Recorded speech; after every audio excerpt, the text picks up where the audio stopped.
Hi everyone, Grant for the Flame Learning channel.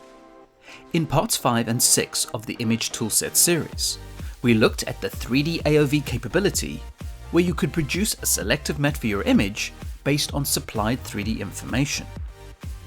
So you could create isolation mattes based on the Z depth of the image or the normals of a 3D object. With the Flame 2020.1 update, we now have the ability to use motion vector data to generate an isolated selection. So you can identify an object's movement and direction and use that as the basis for a 3D selective. You can feed the isolation matte into any SelectiveFX shader and be as creative as you like. However, the use case you're about to perform will show you a creative yet practical use for the Motion 3D AOV. Simply put, you'll add more motion blur into a shot using the 3D selective workflow. Now, if you're new to 3D selectives, I suggest watching parts 5 and 6 of the Image Toolset series to explain the basics and fundamentals of 3D AOVs. For everyone else, if you'd like to follow along with this video, click the link in the description below or type the link displayed to download the media. Now import the downloaded media and either open it as a sequence or edit it into an existing sequence. Looking at this clip in the player, you will see a shot of a guy taking his bike down a ramp. Now there is a little bit of motion blur, but the shutter may have been set high, so the subject is still quite sharp. Adding a bit more motion blur will enhance the movement further. As a side note, if this was a CGI image, you could be supplied with the Motion Vectors data pass. You could use that with the 3D selective. However, this is a live action shot, and at some point you'll have to generate the Motion Vectors pass in Flame. So you'll use the image timeline effects for this example, since there are no other external inputs. If you were provided with a separate Motion Vectors pass, I would suggest using either the image or action node in Batch or BatchFX. Switch to the effects environment, and if you don't have this layout already, press Alt-2 for the 2-up view.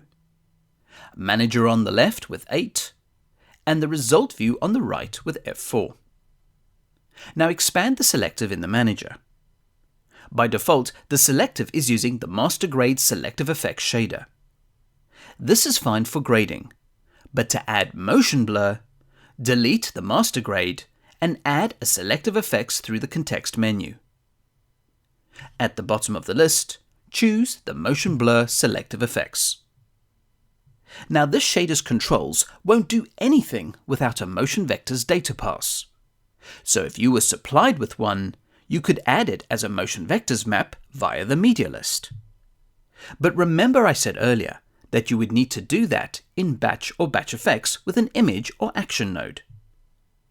In this case, there is no Motion Vectors map, so you need to generate it, and this can be done quickly in the timeline using the image timeline effects.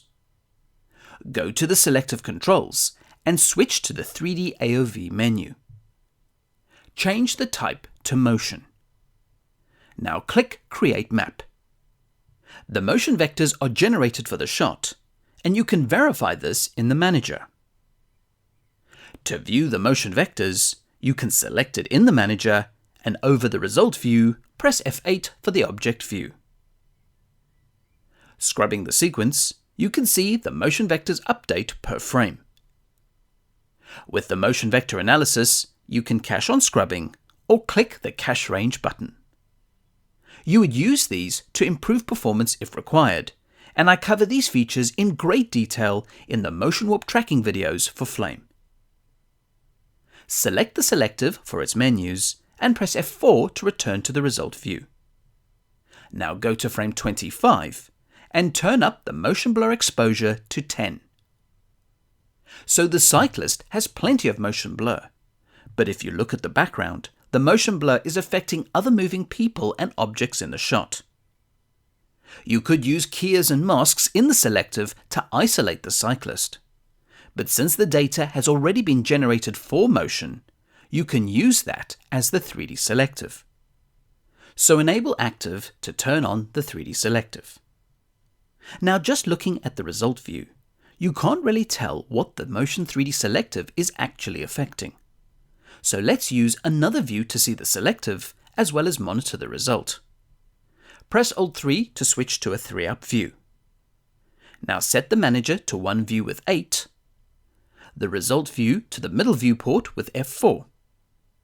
For the final viewport, hover over the third view and press F9 to switch to the selective view. Currently, you should see the selective matte output. This is the matte that is being generated by the motion vectors. Admittedly, this doesn't help in this context when trying to target specific objects for the SelectiveFX shaders. Instead, press F9 over the selective view again, and this will toggle to the selective input. You can now see the image with an overlay of where the motion blur will be applied. Currently, it's affecting the people in the background and not our cyclist. So this is where the 3D AOV motion controls will be invaluable. In the interface, you will see a widget which allows you to define the direction as well as the speed of the object. So as you move the ball around, the overlay updates, showing you the direction being chosen for the 3D Selective. In the case of the bike, it's traveling to the bottom left of the frame. So position the widget to point in that direction. Now the overlay is affecting most of the frame because you need to define how fast the object needs to be moving in order to be considered by the selective. This is known as the motion minimum, which is quite low at this point. You can increase this slider, or you can pull the widget more away from the center, and that will perform the same operation. Around 0.18 will be fine. Looking at the overlay in the selective view, only objects traveling in this direction above a certain speed are considered in the selective. So using the widget, you can really mold where the selective will be applied based on motion. Looking at the bike in the result view, you can see the motion blur being applied in the desired area. Now you can also set a maximum speed cutoff, as well as increase the gain and fall off of the selective. But another useful slider is the angular threshold. So you've defined a direction for the bike. However, when you scrub to the beginning or end of the clip, the bike moves horizontally and not towards the bottom. So these frames are not considered in the selective as much. So using the angular threshold, you can expand the angle of direction considered for the selective. So now the bike should be covered for the whole shot. As a tip, the 3D AOV values can be animated. So if something changes direction quite drastically, you can animate the selective to match. In addition, you can still use keyers, masks, and all the tracking tools to segment a subject with motion to isolate it further in the shot. This is something you can try on your own another time. You can now switch back to a 2-up view with Alt-2, and you can scrub through the result view. If the edges seem a little harsh on the motion blur, you can use Shrink, Dilate, and blur the result of the selective, and this should fix most of the issues. However, it is worth mentioning that motion vector analysis in general works pretty well with motion heading in a straight direction.